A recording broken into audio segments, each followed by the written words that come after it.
Let's go, let's go, let's go. 8 hours, Mom. 8 hours, 8 hours. I need 8 hours or my immune system crashes. Mom, let's go, let's go, let's go. So that's like a quote from Uptown Girls. To get to chapter 8. She watched Brand's eyes tick nervously as his gaze shifted around the office. Possibly he'd been expecting a mad scientist laboratory or a chamber of horrors, but all he saw was a large room, furnished with the plush sofa he was sitting on, and an assortment of thickly cushioned chairs. A desk and a file cabinet occupied one corner of the room. Framed diplomas and other credentials hung on the walls. Sunlight trickled through curtains, rustling in the breeze of the central air conditioning. The floor was carpeted. A potted fern stood near the doorway to the kitchenette. All very normal. She hoped Brand took some reassurance from that fact. He didn't seem to. Maybe because one other chair in the room, it had metal arms and a straight back. Wires ran from it to a bank of computer consoles and heart and brain monitors. Nestled among this gear was the MBI appliance, a metallic cap sprouting wires. Brand's gaze kept coming back to the appliance. His hands twitched in his lap. She produced waivers for him to sign. So far he had merely stared at them, his face grim. Before we get started, Robin said, I want to explain a little about the theory behind my work. She tapped an illustration on the wall. As they say in those public service spots, this is your brain. Sometimes she got a smile out of a patient with that line, but not this time. See this almond-shaped structure just above the brainstem? It's called the amygdala, a primitive part of the brain responsible for tying together the data that come in from your sense organs. Sight, sound, smell, they all meet here. The amygdala not only puts all this incoming information together, it also instantly applies a kind of non-verbal value judgment. Dangerous or safe. Those are the two main judgments, the hands down. And it does all this before your conscious mind, operating the neocortex, has even received the data. Do you see the implications? The only implication I see is that I'm stuck in this office when I've got 100 better things to do. The implication, she persevered, is that you can perceive something as dangerous or upsetting before your conscious mind has analyzed it. Phobias work this way. A person who's phobic about dogs may react in terror to a little Pekingese. Rationally, he knows a lapdog isn't dangerous, but the amygdala has already registered a threat. The same is true of any persistent irrational fear. Telling yourself to be logical or trying to exercise willpower doesn't work. The fear exists on a lower level than logic or will. Brand showed a glimmer of interest, so how do you fight it? You have to reprogram the brain so it stops responding in a counterproductive manner. Basically, the core experience that frightened you is frozen, incompletely processed, so it keeps coming back. Any stimulus that reminds you of the core event will trigger the same automatic fear response. But suppose you could re-experience the event, this time without the amygdaloid arousal. Relive the trauma, but process it correctly so the memory is properly evaluated and stored. Then you would stop overreacting to subsequent stimuli. You could view your earlier trauma with objectivity and perspective, and you wouldn't be a prisoner of your memories anymore. And you can do this. I've been successful in other cases. How? By strapping that thing, he pointed to the appliance, on my head so my brain gets zapped with electricity. There's no zapping involved. That's not what I heard. Heard from whom? Well, there are, rumors around the department about what you do. Rumors aren't always your best source of information. Still, you're partly right. She walked over to the appliance and picked it up. I will be asking you to wear this. The helmet? I call it the appliance, but it doesn't send out an electric charge. It uses magnets. She turned the device over. As you can see, the inside of the appliance is lined with about 50 figure-8 electromagnetic coils. Each coil produces a fluctuating magnetic field that can pulse at speeds ranging from 1 cycle per second to 60 cycles per second. Low frequencies work best, so in our session the fields will be running at 1 hertz, 1 cycle per second. These magnetic fields produce local electrical currents in the brain tissue. Post-traumatic stress disorder is characterized by increased blood flow in the right frontal and paralimbic structures, so that's where the fields will be activated. With me so far? I guess so. Not all of the coils will be on, only the ones targeting the relevant brain structures. There will be about 15 superposed fields generated by the coil array. Sounds like a lot of juice. I'm not too keen on getting brain cancer. The overall field strength will be lower than that of an MRI scanner. There's no danger. You may feel a slight contraction of your facial muscles, sort of like your forehead is being pulled taut. While the procedure is going on, you may experience blind spots in your vision owing to inhibition of the occipital area. Great, you're making me blind. Afterward, you may experience a mild headache, and that's it. Come on, doctor. Nothing's that safe. Even aspirin bottles have all kinds of warnings on them. The process is safe, Alan. The only possible complication is the risk of seizure. Seizure. She held up her hand, a risk that will be minimized by maintaining a maximum field intensity of only 80% motor threshold. Say again. If the magnetic field were at 100% of motor threshold, there is a chance that your motor cortex would induce involuntary muscle movements. As long as the field is below that threshold, you'll be fine. I've used this therapeutic technique repeatedly over the past year without any complications. She didn't add that she kept anticonvulsants on hand for emergencies. Some patients took comfort in that thought. She was sure Bran wouldn't be one of them. This technique of yours, Bran said, has it got a name? I call it MBI, short for magnetic bilateral inhibition. The magnetic part you already understand. Bilateral means that the fields will fluctuate from one side of the brain to the other. This enhances communication between the left and right hemispheres of the brain. It gets the two sides in sync. That's what the bilateral means, which leaves inhibition. I thought inhibitions were supposed to be bad. It's a technical term. The magnetic fields are of such low frequency that instead of stimulating neural activity, they'll selectively block it by disrupting neuronal firing. You're setting off my brain. The MBI appliance will temporarily inhibit some of your higher brain activities. Jesus. It's no different from undergoing hypnosis. The higher brain structures responsible for critical thinking and self-censorship will be sidelined for the time being. He seemed considerably more uneasy. I don't think I want to be hypnotized. It's only an analogy. Men like Brand were always leery of any loss of control. Gotta be honest with you, Doctor, this isn't sounding like something I'm gonna do. You think heading back to the dogfights is the answer? It's better than having some kind of magnetic lobotomy. Save that for the cons. Use them as lab rats, not me. You're here because the results I've obtained with convicts are good enough to offer hope for other people suffering the after effects of trauma. I'm not suffering any motherfucking after effects. It's not what Dr. Alvin says. He tells me you've been experiencing chronic stress, nightmares, irritability, hypervigilance, and flashbacks. Look, I'm a cop. Every cop has nightmares. Irritable? Shit. You try working these streets dealing with the hookers and the homeboys and see if you don't get irritable. And the flashbacks? They're getting better. The chronic stress, the back pain, neck pain, gives me an excuse for a massage. Believe me, doctor, everybody should have my problems. I can show myself out. He made a move to stand up. Her voice stopped him. Alan, I don't want to be confrontational, but the fact is you have been directed by your superiors to come here because they are concerned about your psychological welfare. And so am I. You're clearly in denial about your problems. You skipped our appointment and you've been skipping work. Your career is in jeopardy. You need help whether you want it or not. And you're going to get my help whether or not you want it. Brand stared at her for the space of several heartbeats, and she stared back, refusing to turn away from his gaze. Then, with a resigned wave of his hand, he settled back on the couch. So, you use magnets to bilaterally inhibit my brain. That about the size of it. Close enough.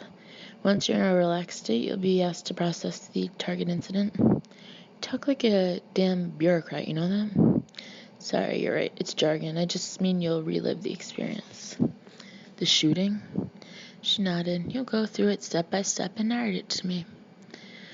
under hypnosis. In a related state, I know it can be difficult re-experiencing the trauma, but by doing it, you'll gain a new perspective on the event. Its emotional colorations will be minimized. You'll be able to reevaluate what happened from a non-critical standpoint. And I believe the flashbacks, the stress, and the other problems will be dramatically reduced. He was silent and fidgeting. Alan, you're not giving me any choice, are you? I mean, you want me to be informed so I can sign these papers, but I have to sign. If I don't, I'm going against the department. I'm sorry if you feel pressured. Cornered is more like it, and you don't give a shit as long as you can do your precious research. Even the prisoners she'd worked with, even Justin Gray, had not been so openly hostile. I honestly do want to help you, Alan. Great, let's get started then. He scrawled his signature on the waiver documents. Come on, rewire my brain and make me healthy. Normally, she would use the initial session to take a detailed history, run some baseline medical and psychological tests, and determine if there were any physical problems that might complicate the procedure. But Dr. Alvin had already acquired that information, which she had reviewed, and she didn't want to postpone the use of MBI until the second session. She was well aware that if Bran remained uncooperative, there might not be a second session. Her best chance of winning him over was to show him how painless the technique really was. At her request, he moved to the straight-back chair, the MBI chair, as she called it. 2 plastic straps with metal buckles dangled from the armrests. You gonna strap me in? He asked warily. Those are for some of my patients from county. Since I don't like having the deputies in the room when I work, the patient has to be restrained. She began attaching small adhesive electrodes to his exposed skin. The electrodes would allow her to monitor his brain function, heart rate, and muscular tension on parallel readouts on the computer screen. You work with some badass characters, I hear. She smiled. They're not as badass as they used to be. Yeah, even Justin Gray.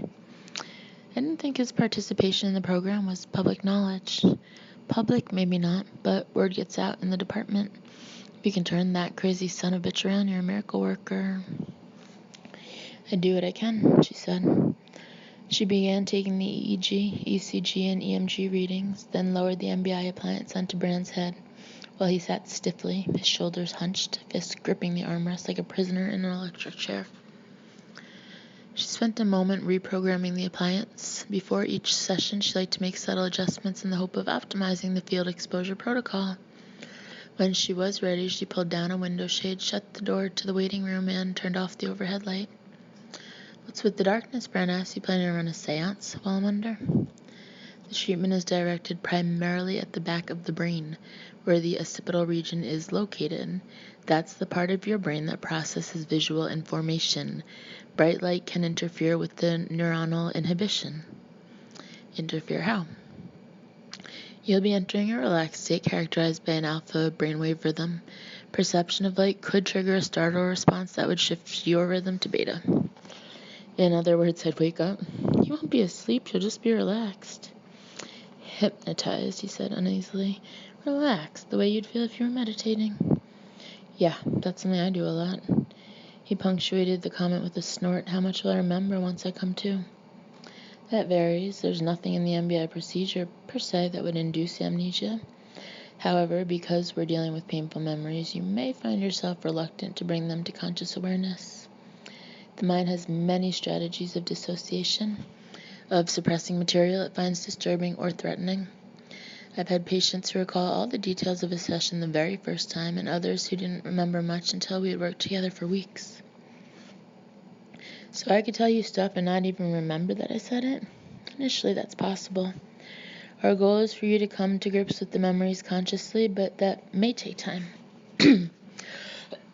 He pushed down on the armrest as if about to rise from the chair. Look, I've already come to grips with the damn memories, okay?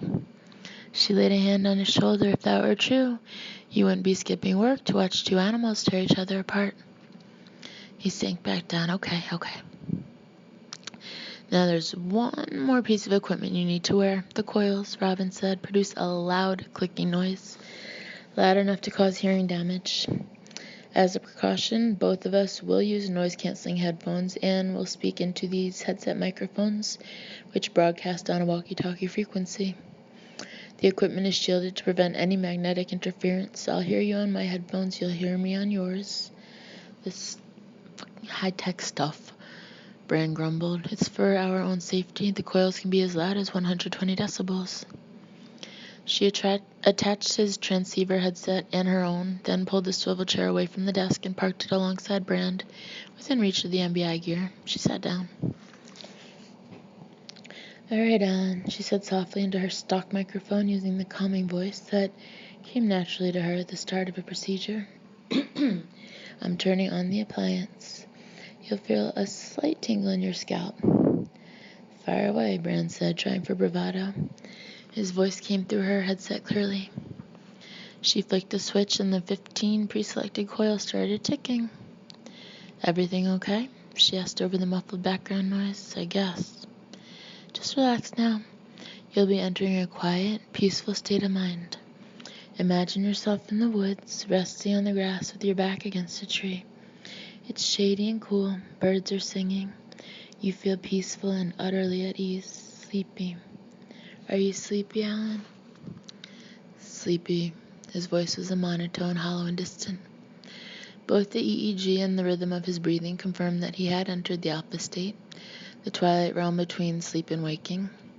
The MBI suppression of his higher cortical functions had acted like a powerful hypnotic suggestion, dissipating his nervous tension. His eyes were closing. The muscles of the eyelids were unaffected by the appliance's motor inhibition. "All right now, Alan.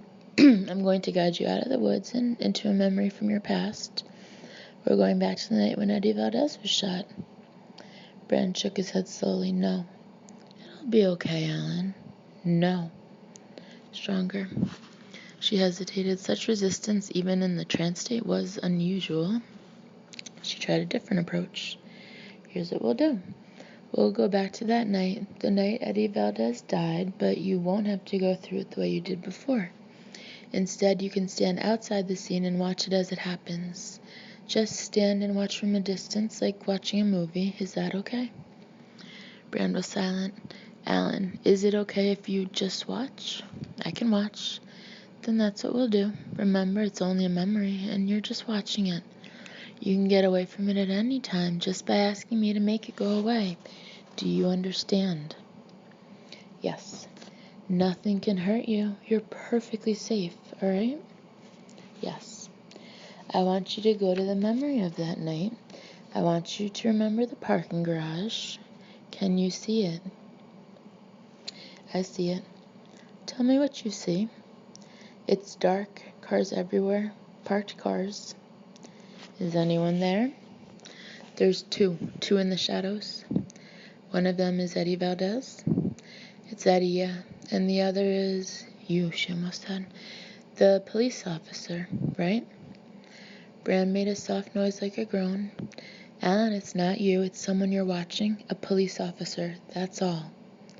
"Cop," he murmured. "Do you see him with Valdez?" "I see him." She released a breath of relief. They were past that hurdle. "Tell me what's happening." "They're talking." "Talking?" She hadn't expected that. "Tell me what they say."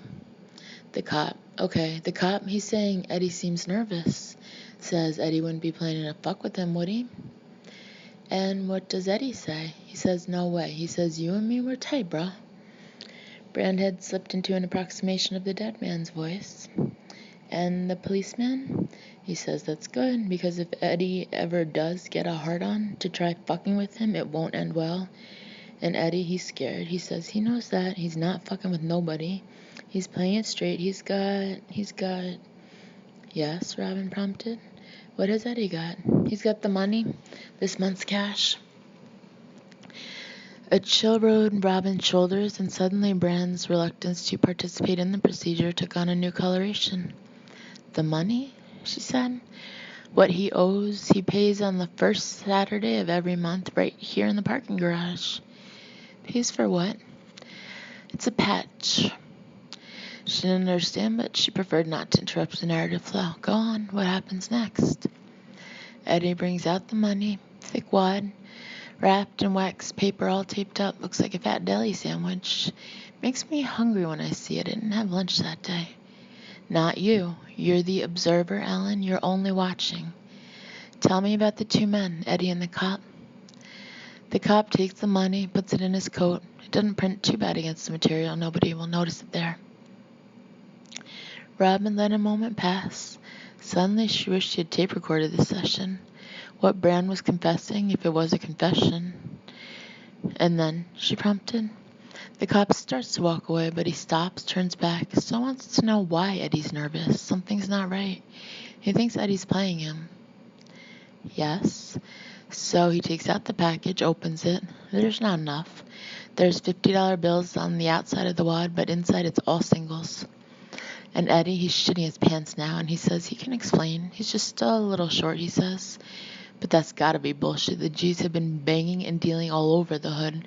Their fucking revenues are going up every month. No way the G's are short on cash. She wasn't clear if he was recounting his thoughts or his conversation. Is that what the cop says? She asked. But Brand, caught up in the narrative, no longer heard. Eddie says it's not the G's who are short, it's him personally. He fucked up, he says. They gave him the full payment like always. He lost it. Brand slipped into Eddie's voice again. Motherfucking dog fights, man.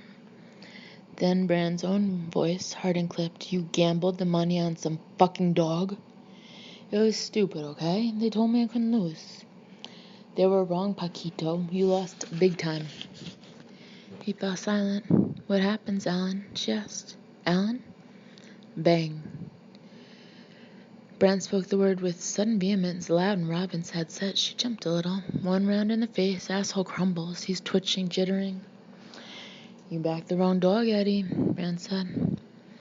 Robin wasn't sure if he was repeating what he'd said then or commenting on what he saw now. She licked her lips, fighting the dryness in her mouth. What's the cop going to do now? She asked. How can he get away with it? The cynical smile formed on Brand's lips. Oh, he'll get away with it. All he's got to do is plan a throwdown on Eddie. An old .380 wheel gun he's got, then call in an officer-involved shooting, finesse the shooting review, no sweat. He was wrong about that part. At least, his face was bathed in a sheen of perspiration. Robin got up from her chair and expelled a shaky breath. All right, Alan, I want you to leave that memory now. Leave it and rest. Just don't think about it. Don't think about anything. Just rest.